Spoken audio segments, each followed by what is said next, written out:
Venga acá, mi hermano. Piensa lo que era. Dale para atrás, dale para atrás. Dale para atrás, que eso es para la gente. Repete paso de cebra. Somos motorista, Dios mío. Aló, ¿para Semana Santa? Vamos a darle.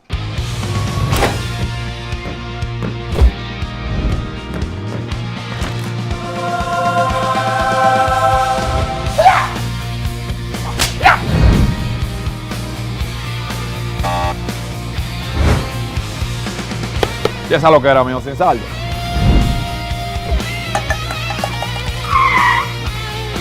¿Se le cayó esto, mío?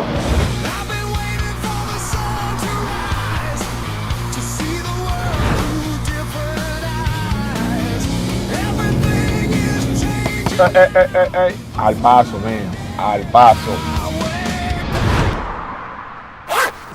No, va acá, voy, no te vayas, te conviene,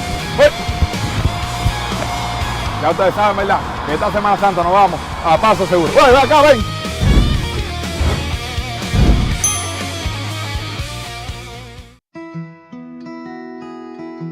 Si de algo saben las abejas, es de flores.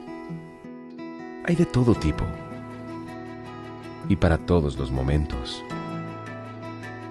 Lo importante no es solo su color, tamaño o forma, sino lo que hace sentir cada una.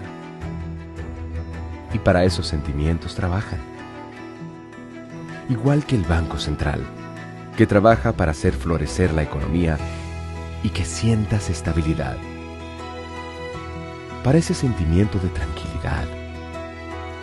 Para ese sentimiento de crecimiento y desarrollo.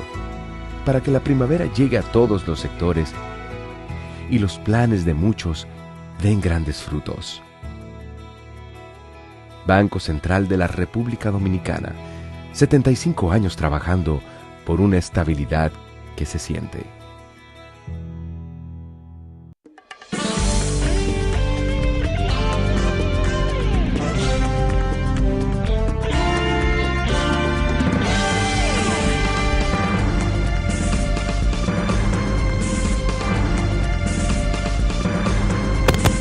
Muy buenas tardes, amables televidentes. Bienvenidos a su cita diaria, crepuscular y nocturna en Teleimpacto, que es al final de la tarde despidiendo el sol o comenzando la noche. Ponga su caridad en buenas manos. Apoye el Patronato de Lucha contra el Cáncer de Villa González Incorporado, institución de servicio al prójimo más carenciado.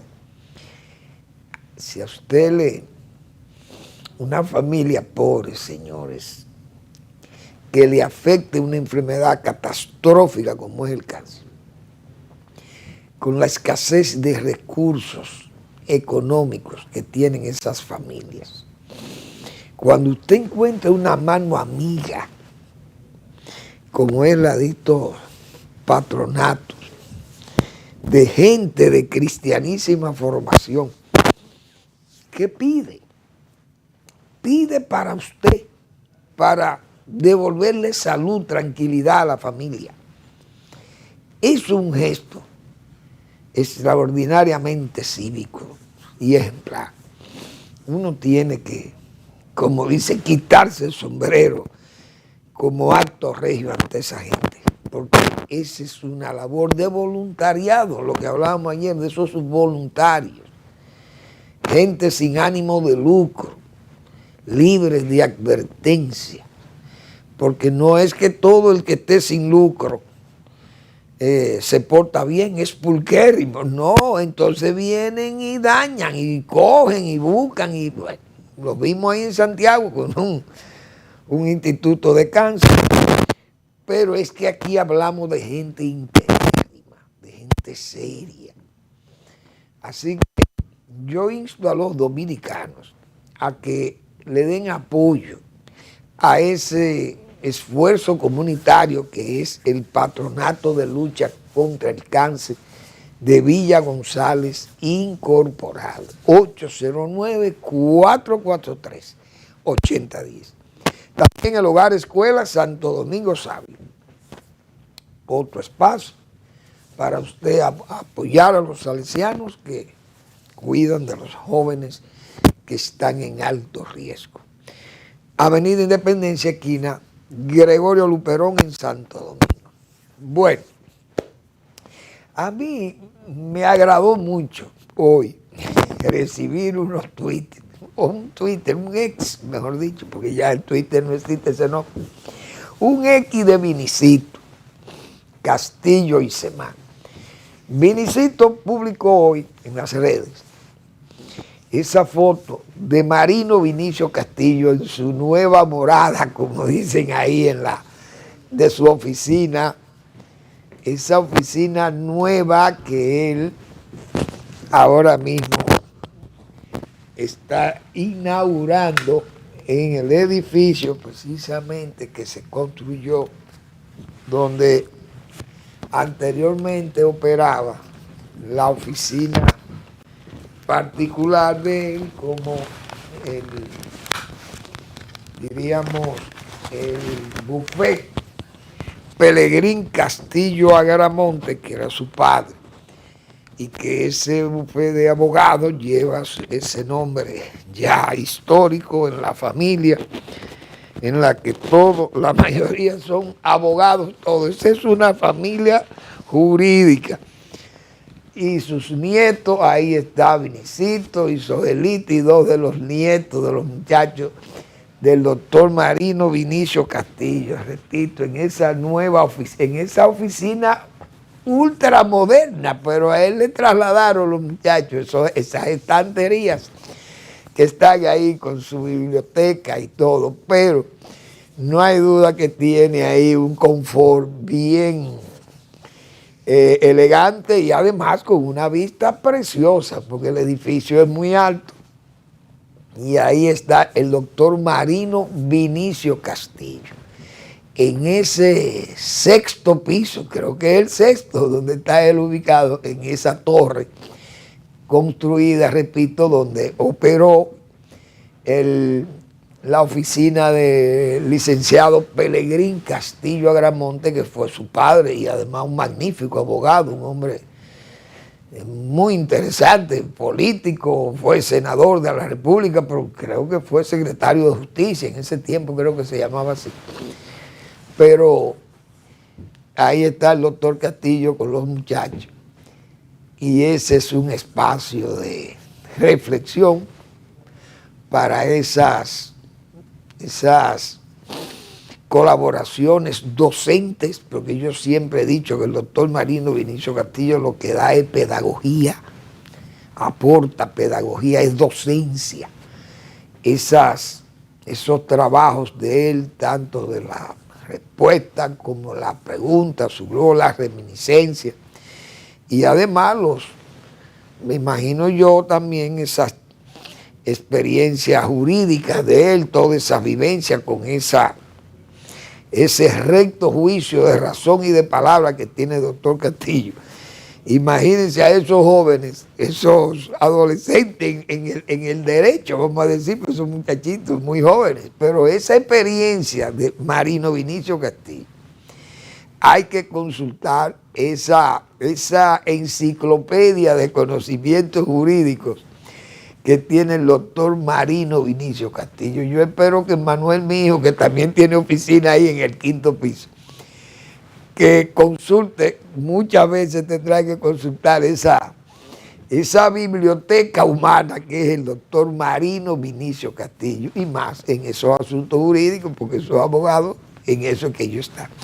Así que yo saludo que los muchachos, como él le dice, le hayan ya organizado su oficina ahí, y eso está muy bien, porque así ahora él está ahí, usted puede visitarle, los amigos, ahí vamos a tener que ir ahí a su oficina a dialogar un poco con el doctor Marino Vinicio Castillo. Qué bueno, me alegro muchísimo. Bien, excelente.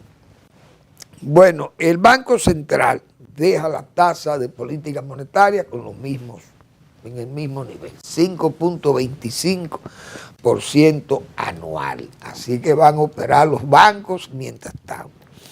También de esas tasas hay una que se llama overnight, que es la que le dicen ellos que son las nocturnas, los economistas, 4.50%. esa tasa, y la repo 5.75%.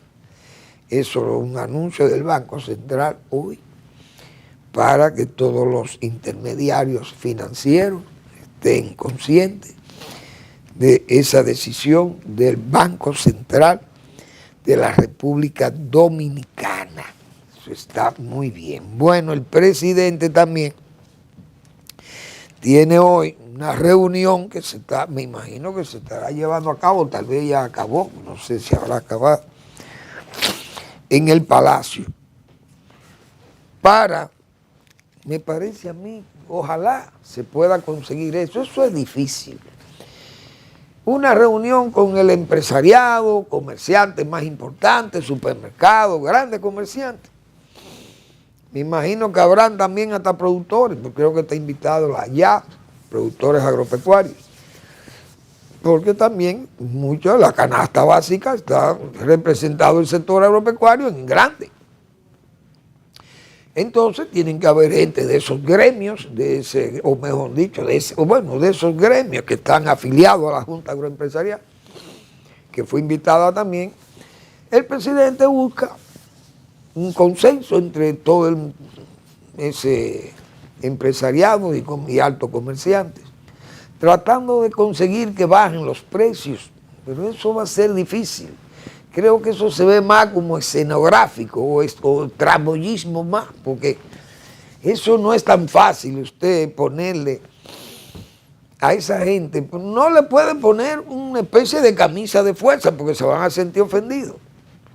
Entonces pedirle espontáneamente que aporten, uno sabe lo difícil que son esta gente para, como se dice, flojar su bolsillo, abrir sus bolsillos.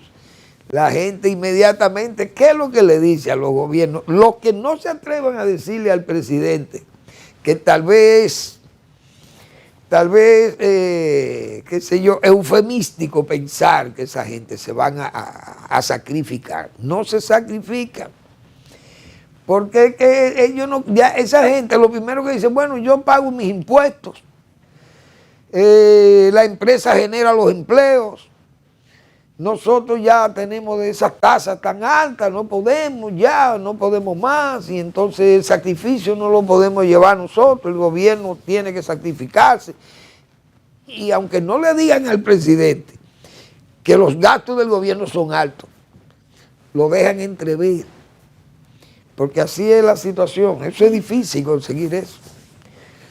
Aquí lo que tenemos es que fajarnos a producir los alimentos, que son esos alimentos básicos, los productores de las grandes empresas, a mejorar la productividad, que eso es lo que nosotros tenemos débil en este país. Tenemos que ser más competitivos, mejor producción, mejor productividad, alcanzar buenos niveles de fabricación, qué sé yo, de calidad, etcétera, de inocuidad, y que podamos competir. Y eso, la productividad, lo que hace bajar precios. No es eso compromiso para después venir y soltar ahí productos malos, productos que están descartados, y vienen y los sueltan en el mercado barato y dicen que bajaron los precios. Porque uno sabe cómo es que se maneja la cosa aquí. Entonces, aunque se ve bien, porque no es malo reunirse con la gente que tiene poder,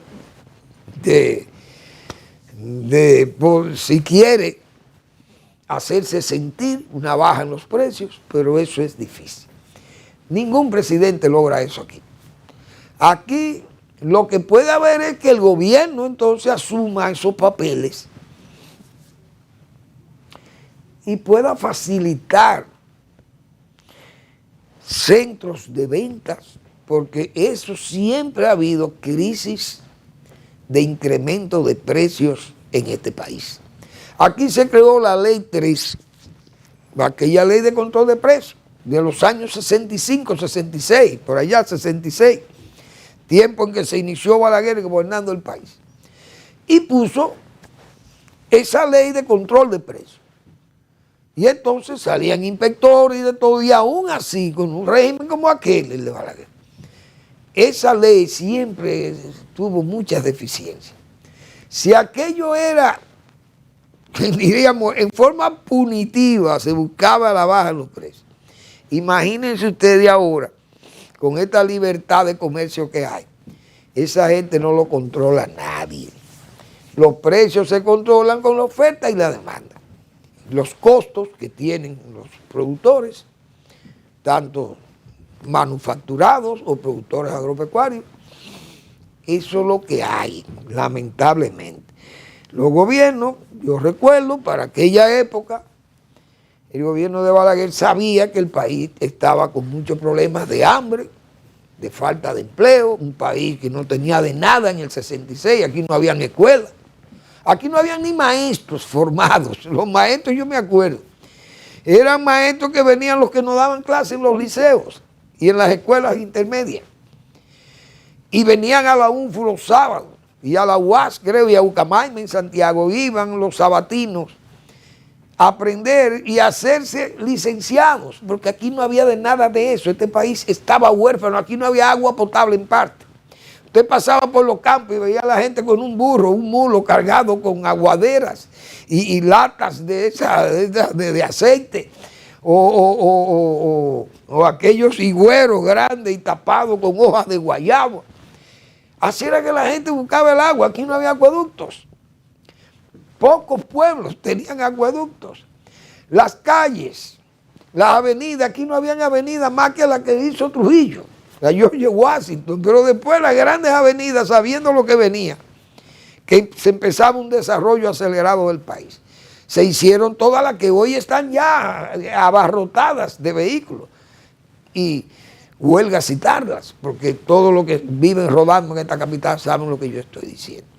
Entonces se crearon programas de comedores económicos, se creó INESPRE, una institución que comenzó entonces a manejar los excedentes y a atacar los déficits y las importaciones, la PL 480, que tenía esa facilidad del gobierno de crédito a largo plazo. Entonces se podía paliar aquella situación de hambre y de miseria y pobreza y falta de empleo que había en el país. Aquí había una falta de empleo tal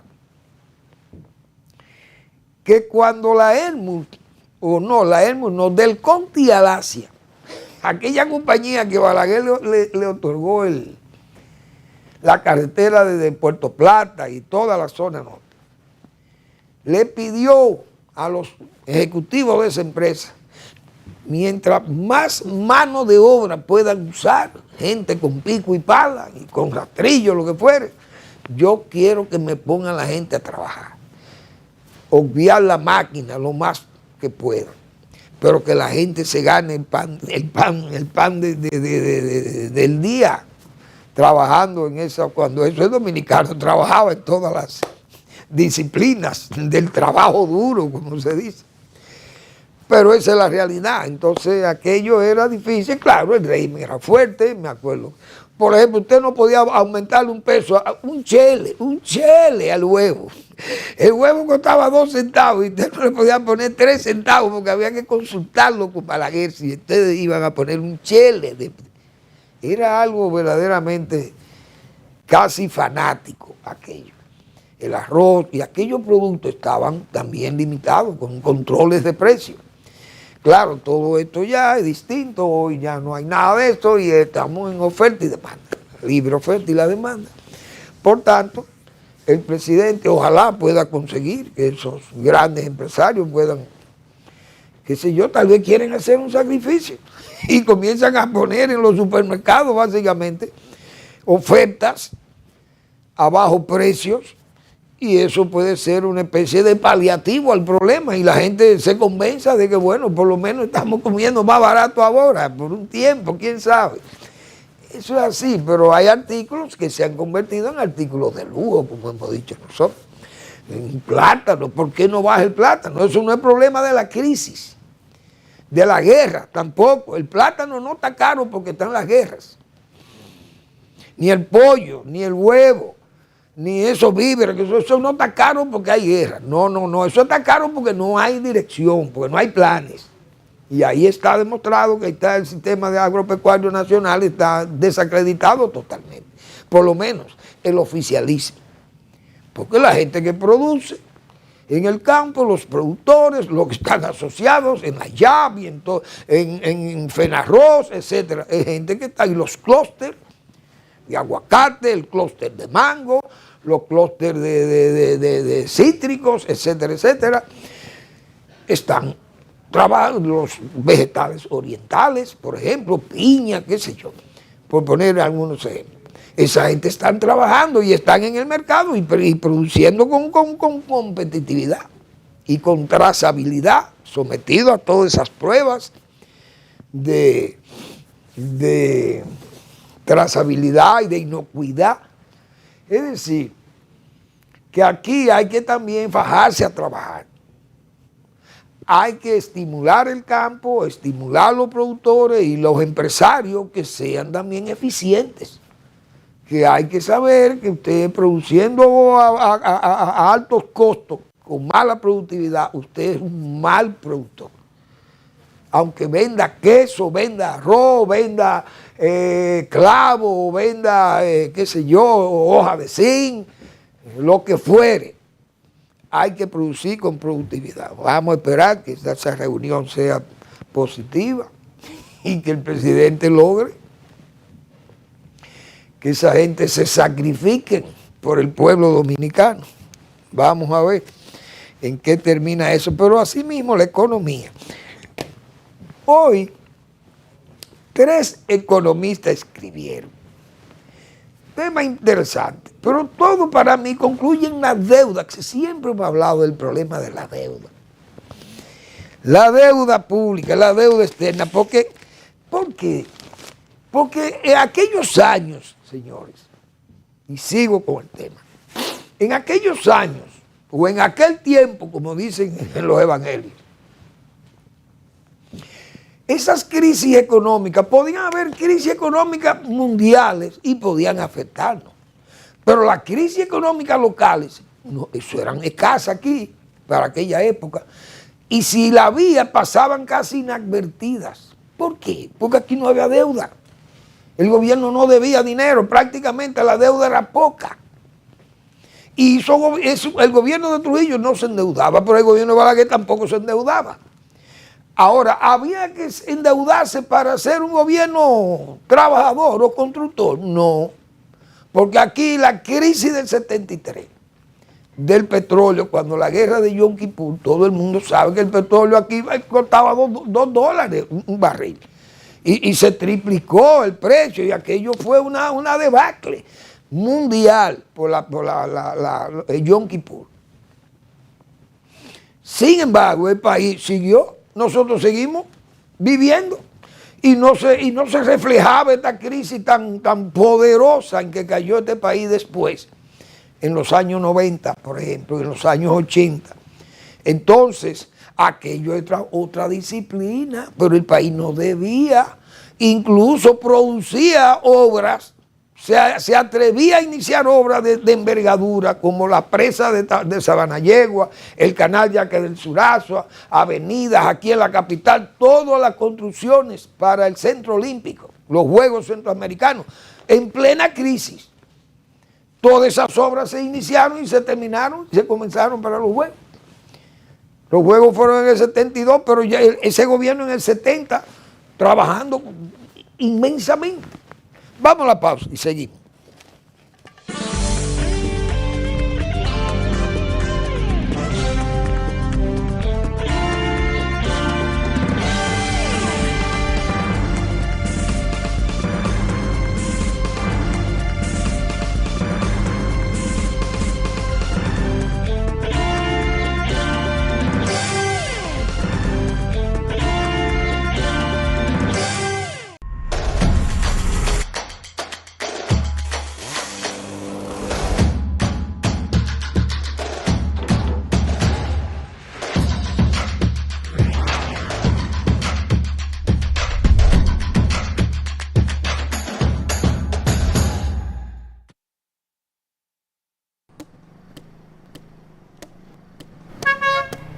Venga acá, mi hermano. Esa es la que dale para atrás, dale para atrás, dale para atrás, que eso es para la gente. Repete paso de cebra. Tu motorista, Dios mío. Aló. a Semana Santa. Vamos a darle.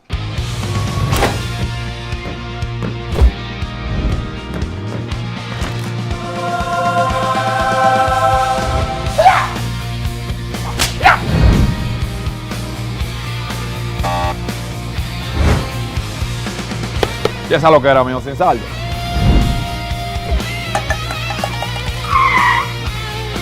Se le cayó esto mío.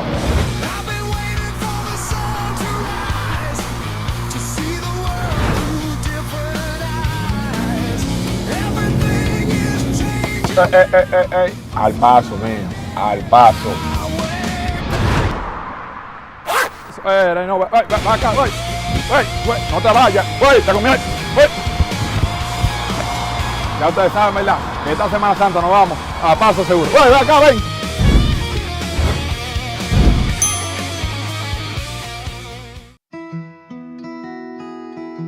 Si de algo saben las abejas, es de flores. Hay de todo tipo y para todos los momentos. Lo importante no es solo su color, tamaño o forma, sino lo que hace sentir cada una. Y para esos sentimientos trabajan. Igual que el Banco Central, que trabaja para hacer florecer la economía y que sientas estabilidad. Para ese sentimiento de tranquilidad, para ese sentimiento de crecimiento y desarrollo, para que la primavera llegue a todos los sectores y los planes de muchos den grandes frutos. Banco Central de la República Dominicana, 75 años trabajando por una estabilidad que se siente.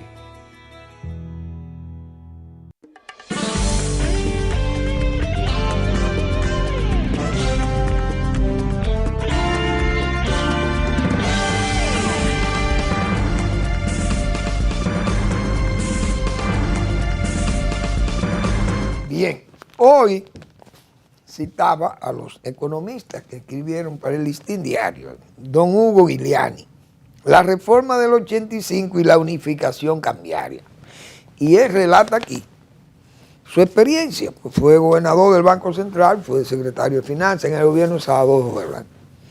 Y es así, esa paridad que quiso tenerse aquí de peso y dólar, todo el mundo sabe que eso era una ficción, porque el dólar estaba a otro precio y el peso estaba devaluado, pero el gobierno no aceptaba aquello, hasta que la autoridad monetaria dijo, no, tenemos que llevar esto a la realidad, y se devaluó el peso, y todos nos acordamos.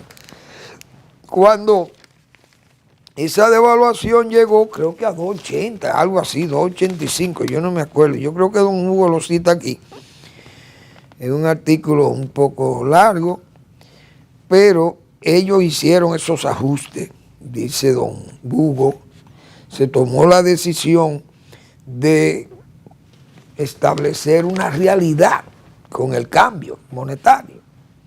Y eso, bueno, esas negociaciones, todo el mundo sabe ya lo que había pasado en el 84 aquí, con esas pobladas que hubo, muertos, centenares de muertos, heridos, un reguero de gente heridos, presos, bueno, fue unos tiempos sumamente difíciles. Le tocó gobernar Salvador Blanco con eso, y señala él que en México, señala don Hugo que para el 82 se inició aquella debacle en México también, que se declaró insolvente. En México no podía pagar la deuda externa. Entonces imagínense un país como México, que no podía pagar, imagínense nosotros. Andábamos también al garete, y hay que decir que aquí yo recuerdo, lo he dicho también en abono a eso, por ejemplo, era una economía que dependía mucho del azúcar, pero el azúcar costaba $3, un quintal de azúcar en el gobierno de Salvador Blanco, no podía. Pero ya ese endeudamiento que venía de donde Antonio Guzmán ya comenzaba a afectarle, porque había que comenzar a pagar. Porque en México, cuando no pudo pagar, fue por endeudarse. Y Puerto Rico, cuando no pudo pagar, fue por endeudarse. Y aquí tenemos años diciendo, señores, lean de Harmon a Trujillo, a los dirigentes políticos y a los gobernantes que no han gobernado, y principalmente todos los jóvenes de hoy. Vayan y lean de Harmon a Trujillo, ustedes verán lo que es el problema de la deuda. Todo eso, lo que dice don Hugo Giuliani aquí, también en la deuda, porque Salvador Blanco encontró también ya una deuda alta. No la que dejó Balaguer, dejó una deuda de 900 millones de dólares, todos aquellos 12 años y lo que hubo atrás. Eso fueron menos de 1.000 millones de dólares debía el país. Pero después que llegó Antonio Guzmán, el PRD comenzaron a endeudarse y a hacer muchísimos aumentos de salario y ya el gobierno entonces se veía deficitario, ahí comenzaron los problemas. A buscar préstamos y a cubrir con muchísimo, con inorgánicos, y ahí vino la debacle. Pero vino la debacle por la deuda. Eso fue básicamente, entonces el gobierno de Salvador Blanco tuvo que negociar con muchas dificultades con el Fondo Monetario. Y indiscutiblemente que esa realidad fue un legado, diríamos, de valentía por las autoridades monetarias que pudieron aplicar la devaluación al peso. Vamos a aceptar la realidad, el peso vale 2.85, vale $1. Creo que era así, como a 3 pesos, menos de 3 estaba el peso con respecto al dólar. Pero dice aquí Luis Manuel Piantini, que es otro economista muy distinguido y de mucha experiencia, porque ha trabajado mucho tiempo en el área de trabajo del Banco Central, porque fue vicegobernador, el secretariado técnico, planificación, etcétera, etcétera. Y en organismos internacionales también, es una persona muy versada en los aspectos económicos y con mucha experiencia de trabajo también. Entonces, dice, la deuda de Balaguer con Peña, él se refiere a que Peña Gómez, en ese tiempo en que Balaguer, año 1990, fue un periodo muy difícil para Balaguer, porque yo me acuerdo en esas elecciones contra Juan Bosch en el 90, que dijo, bueno, que derroten la economía, decía Balaguer, porque era una situación insostenible. Y la cita este señor aquí, que yo la voy a leer. ¿Cuál era la crisis real que estaba enfrentando Balaguer en el 90 y que las elecciones estaban perdidas? No la perdió porque Peña Gómez le ofreció el apoyo a Juan Bosch, porque vamos a darle una lectura política a esto, lectura política de esos eventos, que él no lo plantea así, él lo plantea como un economista seco, como se dice. Pero yo le voy a dar una lectura de lo político, de esa situación. La situación de la economía era tal que yo pienso que Juan Bosch le cogió miedo a tomar el país en 1990 y enfrentarse a la crisis que tenía que enfrentarse Balaguer, que ya venía Balaguer gobernando 4 años, pero gobernando el país, navegando en aquel mar proceloso que le dejaron los gobiernos del PRD, esos 8 años de deuda y de dislocamiento de la economía, que todo el mundo sabe lo que pasó aquí. Y por eso se perdieron las elecciones del PRD en el 86. Entonces Balaguer gobernó el 86-90 en ese mar proceloso, como se dice, y pudo salir a camino, pero con unos sacrificios enormes. Yo me acuerdo que hasta paró las obras públicas. Bueno, le dijeron, pare las obras, que usted no tiene recursos para hacer las obras. La pararon. Y los inorgánicos, y aquello fue terrible. En medio de esa crisis económica, con una inflación de más de casi un 90%, Balaguer dijo que me derroten, que derroten la economía, decía. Por eso digo, en esa lectura política que le doy a ese caso, que Balaguer sabía que Juan Bosch no podía gobernar este país con esa situación de crisis en que estaba este país. Bosch parece que se dio cuenta de eso y buscó una excusa rechazando el apoyo que le daba el doctor Peña Gómez, que le daba un apoyo incondicional al PLD para sacar a Balaguer del poder en el 90. Pero Bosch no aceptó ese apoyo de Peña Gómez, lo rechazó. Y entonces, bueno, todo el mundo sabe cómo terminaron aquellas elecciones, cerradísimas, pero Balaguer se quedó en el poder. Pero Balaguer ya en el 90, 91, dijo, estos señores, aquí hay que hacer una reforma profunda, y fue cuando vinieron aquellos Baizot, creo que fue que vino, y Hernando de Soto, y vinieron unos sindicalistas, qué sé yo, gente muy experimentada y economistas, y el Fondo Monetario, y entonces se rediseñó este país, se hicieron reformas profundas, y el país salió adelante, indiscutiblemente. Ahora, ¿qué dice este señor Piantini? Porque hay que leer esto para que la gente se acuerde cómo era qué era lo que estaba pasando en el 90. Por eso esa lectura política que le estoy dando del caso de Bosch, que en paz descanse el profesor. En el 90, la balanza de pago del país terminó con un déficit de 507 millones de dólares. Las reservas internacionales netas del Banco Central negativas en 546 millones de dólares. Hoy tenemos 16 mil millones de dólares, 15 mil millones de dólares. Es decir, ¿por qué tememos? Por la deuda. Porque tenemos que buscar 350 o 400 mil millones de pesos para pagar deuda, intereses y parte del capital de la deuda. ¿Cómo vamos a salir a camino? Es endeudado que estamos. ¿Qué más dice él aquí?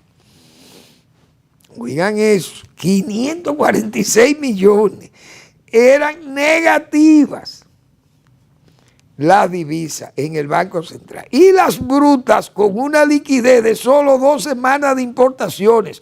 Hoy tenemos 3 y 4 meses de seguridad de importaciones. Y con atraso de pagos externos por valor de 1.479 millones de dólares. Eso era todo el dinero del mundo, señores. Atrasos en pagos al exterior por cartas de crédito y todas esas importaciones. No se podían pagar porque no había dólares. Eso es en el 90. Con una deuda externa equivalente al 62% del PIB, pero esa deuda no la hizo Balaguer. Esa deuda venía ya de allá, esos 8 años del PRD, asumiendo préstamos y haciendo muchísimos disparates y poniendo unos salarios que no lo podía pagar el Estado. Y yo recuerdo que en INEPE se aumentó la nómina de 260 millones de pesos. Se aumentó la nómina más de 700 millones de pesos. La nómina de INEPE. En los primeros 4 años del gobierno de don Antonio Guzmán y parte del gobierno de Salvador de Blanco. Había que ver aquella locura. Bueno, entonces dice que la deuda externa equivalente a un 62% del PIB, eso es muy alto definitivamente, pero ya este gobierno ha rondado eso. En este gobierno se andan rondando esos números o quizá más altos han llegado. Y una tasa de cambio del peso con el dólar que se había disparado de 2,85, por eso fue que el gobierno de Salvador la dejó en 2,85 por ahí. En 1986, correcto, 2,85 en el 86, a 11,35 pesos por dólar a finales del 1990. 4 veces su valor en 4 años. Oiga, ¿dónde subió ese valor de devaluación? 4 veces el valor en 4 años. Eso fue una bestialidad. Es decir, esa era una crisis económica. ¿Usted cree que esa crisis la generó Balaguer? No, porque Balaguer era muy austero. Esa crisis venía ahí, ese embarazo venía en esos 8 años de los gobiernos del PRD. Se embarazó el país con deuda y con gasto. El gobierno subió los gastos enormes porque todo eso que yo digo, una política salarial a lo loco y metiendo PRDistas a trabajar en el gobierno y aquello se volvió un pandemonium de gastos. Y miren dónde ya estaba el país en el 90, en la ruina, porque eso eran números ruinosos. Entonces, dice el economista Piantini, muy bien. En dicho año, el PIB realmente decreció en 5,4% y la inflación se elevó a 80%. Yo creo que era más alta, pues yo me acuerdo que la medían y era de que 110, 105 la inflación. Recuerdo esa expresión de Balaguer, que derroten la economía en el 90. Ay, Dios mío, pero estos son números terribles, de verdad. Este desastre económico obligó a Balaguer a entrar en un acuerdo de amplias reformas estructurales con el Fondo Monetario, pese a su antipatía con dicho organismo en enero del 91. Ahí fue que vinieron todas esas reformas, que Balaguer modificó todo. Pero ¿qué pasó? Dice Piantini ahí que el doctor Peña Gómez era el síndico. Y entonces había una reunión en Caracas con la gente del Fondo Monetario, el Banco Mundial y los gobernadores del Banco Central de la zona. Y se aprovechó porque el país le habían cerrado el crédito a Balaguer Venezuela no exportaba petróleo ni combustibles aquí porque no se podía pagar. Miren dónde estaban, 1.480 millones de dólares se debían. Entonces Balaguer estaba, como se dice, sentenciado aquí, porque sin combustible, recuerdo que aquello fue grave, hubo que aumentarlo de 12 pesos a 20 y pico de pesos, un galón de gasolina, aquello fue bestial. Entonces el doctor Peña Gómez, como Carlos Andrés Pérez se sentía molesto con Balaguer por lo que pasó en el 90 en el Congreso, señala el señor Piantini, aquella tojura que tuvo tanto problema por la rebelión de Leger, de José Ovaldo Leger, que se rebeló con aquellas posiciones pro-PRDista que él tenía en ese momento también, porque entonces su amigo Fernando Abrebogar ya se había ido con Peña Gómez, yo creo, estaban como en esa... Sí, ya se había ido con Peña o tenía esas relaciones, no sé, pero José Ovaldo tuvo muchos problemas con eso. Parece que el señor de Venezuela, Carlos Andrés Pérez, se disgustó con Balaguer por aquellos acontecimientos. Balaguer parece que tuvo palabras duras contra él también. Entonces, recuerdo que Balaguer tuvo que juramentarse con el presidente de la Suprema Corte de Justicia, don Néstor Contín Aybar. Y entonces Peña Gómez, que era un hombre, Peña era un hombre en eso, siempre hay que agradecerle que tuvo un interés, no político y nada de eso, apartaba lo político y tuvo un interés de país. Y ayudó a que se destrabara aquello, hablando con Carlos Andrés Pérez para que le facilitara el crédito a Balaguer de nuevo con la importación de los hidrocarburos de Venezuela, y parece que él accedió. Entonces Balaguer tenía esa deuda con Peña, dice Piantini, pero yo dándole una lectura política, quizás Balaguer en el 94 le dijo a Peña, mira, te voy a dar 2 años, vamos a compartir el poder, tú 2 años y yo 2, pero Peña Gómez se negó. Tal vez Balaguer estaba pagando esa deuda, que es el título del artículo del señor Piantini, la deuda de Balaguer con Peña. Vamos a la pausa y regresamos.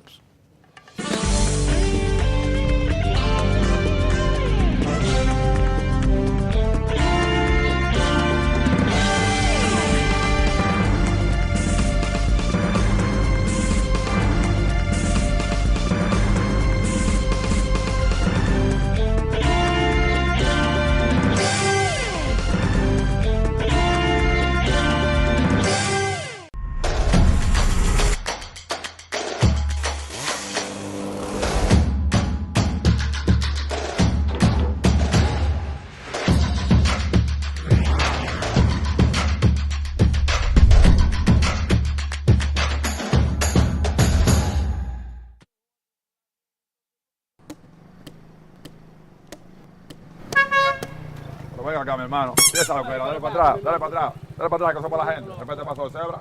Tu motorista, Dios mío. Aló, ¿para Semana Santa? Vamos a darle.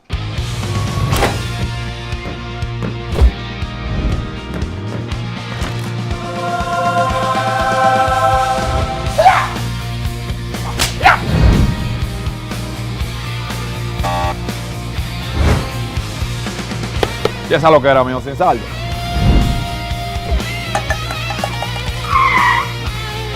¿Se le cayó esto, mío?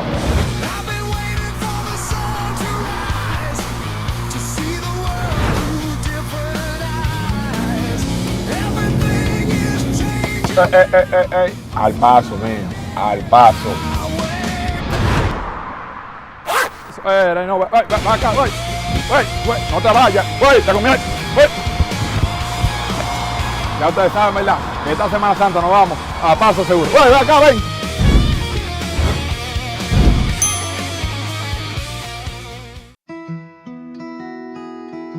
Si de algo saben las abejas, es de flores. Hay de todo tipo y para todos los momentos. Lo importante no es solo su color, tamaño o forma, sino lo que hace sentir cada una. Y para esos sentimientos trabajan. Igual que el Banco Central, que trabaja para hacer florecer la economía y que sientas estabilidad. Para ese sentimiento de tranquilidad, para ese sentimiento de crecimiento y desarrollo, para que la primavera llegue a todos los sectores y los planes de muchos den grandes frutos. Banco Central de la República Dominicana, 75 años trabajando por una estabilidad que se siente.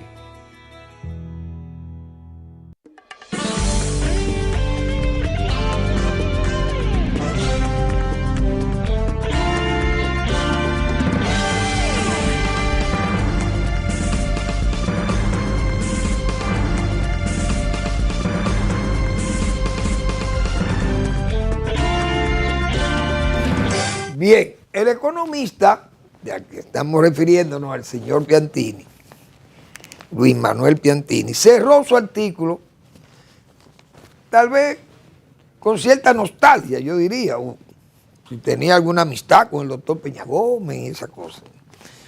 O se dejó llevar tal vez de lo que se dijo del 94.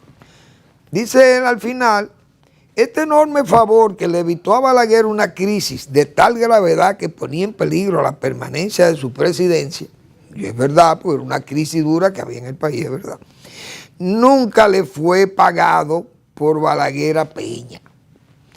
Dice, nunca le fue pagado por Balaguer a Peña, ni en aquel momento en que por el tranque electoral del 94 merecía de un mejor tratamiento en pago a la gratitud del poder retenido. Pero yo me pregunto, ahí sí tengo que refutar al señor Piantini. Hoy, ¿qué fue lo que Balaguer hizo? Fue ofrecerle 2 años a Peña Gómez, gobierna tú 2 años y yo 2. Pero lo que pasa es que Peña Gómez tenía unos fanáticos al lado, sus aláteres, y le decían que Balaguer lo iba a engañar, que eso era una forma de humillarlo, y que aquello, y Peña Gómez parece que se metió en miedo, un hombre ingenuo, de mente ingenua, como era el doctor Peña Gómez. Entonces, como dicen, convencieron al doctor Peña Gómez que Balaguer lo quería engañar, pero Balaguer hubiera entregado. Pero ¿qué pasó? Le vendieron a Peña Gómez que el fraude fue tan grande que Balaguer se robó aquellas elecciones. Y no es así como se ha querido decir, porque yo he mostrado aquí 1000 veces que en esas elecciones del 94, las encuestas de Gallup rumbo 10, 11 y 12 días faltando para las elecciones, Balaguer le sumaba 1 punto más, marcaba 1 punto más que Peña Gómez en la encuesta de rumbo, Gallup rumbo, que eso no lo compraba el reformismo. Es decir, Balaguer ganó las elecciones cerradísimas a Peña Gómez. Y como se declaró que era un fraude colosal, pero esa vez el propio Peña Gómez anunció al país que él tenía un colchón de 300,000 votos, Balaguer se quedó callado. Entonces ese colchón era todo ese cinturón de haitianos, de toda esa zona cañera de Jaina y de Boca Chica y de Osama. Todo ese cinturón de haitianos estaban todos cedulados. Porque ¿de dónde iban a venir los 300,000 del colchón del doctor Peña Gómez? De Suiza. Entonces Balaguer se preparó contra ese fraude que le tenía el PRD, eso sí es verdad. Pero aún así, la encuesta de Gallup daba a Balaguer ganador por 1 punto, 38-37, faltando 10 días para las elecciones. Y yo lo he mostrado tantas veces aquí que neseo con eso. Y los números terminaron así. Más todavía, en el 96, el PRD no sumó los votos que supuestamente le habían robado y perdió las elecciones del PLD de Leonel Fernández, que era la bisoñez contra la experiencia del doctor, de aquella oligarquía de masa, como yo he dicho, que era ese PRD del doctor Peña Gómez. Y más se demostró con el más 15 de Balaguer y la suma para hacer a Leonel Fernández presidente de la República. Es decir, el reformismo tenía votos, lo vamos a estar claros, y Balaguer en esas elecciones se le vendió al pueblo y al mundo que aquí se hizo un fraude colosal y todavía lo repiten, diciéndolo muchos historiadores y adversarios, pero no quieren recordar lo que decía Gallup rumbo. o aquella participación de Pastorino y toda la embajada americana vaciada en las calles haciendo campaña por el doctor Peña Gómez, y participación ciudadana, una creación de la embajada americana precisamente para denunciar un fraude, ¿cuál fue el fraude colosal? Si hubiera habido un fraude colosal, el PRD ganaba cómodo a Leonel Fernández y le hubiera ganado cómodo a Balaguer, pero le hicieron un fraude colosal. Pero un fraude colosal es cuando usted tiene 35 y aparece con 45 puntos y le gana a su retador. Pero resulta que Balaguer, antes de ir a votar, tenía un punto más que Peña. 38-37 lo punteaba. ¿Quién era que daba esos datos? No era el reformismo. Gallup rumbo, señores. Aquella combinación que no tenía que ver nada con Joaquín Balaguer. Así que hay que hacer estas precisiones, porque muchas veces se escribe, esto fue un artículo que comenzó muy bien, pero yo pienso que terminó mal, porque tal vez el columnista, bueno, no desconoce todas estas informaciones que yo estoy diciendo aquí o dando. Él tal vez no la conocía y se quedó en lo nostálgico, en lo romántico, en la amistad del doctor Peña Gómez y él, no sé. Pero es interesante, porque esas cifras que él cita ahí, señores, eso se verificó aquí en el 2003 de nuevo. ¿Con quién? Con el señor Hipólito Mejía. Préstamo, deuda. Dejó una deuda loca que hubo que ponerle un tope el banco, el Fondo Monetario, y hubo 2 default en ese gobierno de Hipólito Mejía. El mismo desorden económico. Vino el gobierno de Leonel Fernández, estabilizó el país siguió estable, vino una crisis en el 2008 sobre la base de que de la deuda se suplió el problema, con deuda. Esa deuda quedó ahí. Llega Danilo Medina, más deuda. Llega Luis Abinader, el doble de ellos. Y ahora debemos tanto dinero que es un peligro. Cualquier situación se convierte en un peligro. ¿Por qué? Por la deuda. Ese es el problema del pueblo dominicano. Su bomba atómica. Pero una bomba que nos puede explotar a nosotros mismos por descuido. La tenemos guardada tal vez en un mal sitio. Y podemos ser víctimas de ella misma. Pero nuestro problema básico se llama la deuda externa. Esa deuda hecha a base de falta de disciplina, de accionar en forma manijrota, como está pasando, porque uno tiene que decir esas verdades. Y lo hemos dicho tantas veces que nunca nos vamos a arrepentir de seguir diciéndolo. ¿Cuál era el problema? 62% del PIB era la deuda, representaba la deuda de República Dominicana en esos momentos de crisis tan severa en el 90. Sin embargo, el país no tan valió para caerse. Tan valió para caerse porque no nos fiaban, ni siquiera nos vendían el petróleo. Imagínense ustedes. Gracias por su atención. Nos vemos mañana en otra entrega de Al Final de la Tarde, Despidiendo el Sol. O comenzando la noche.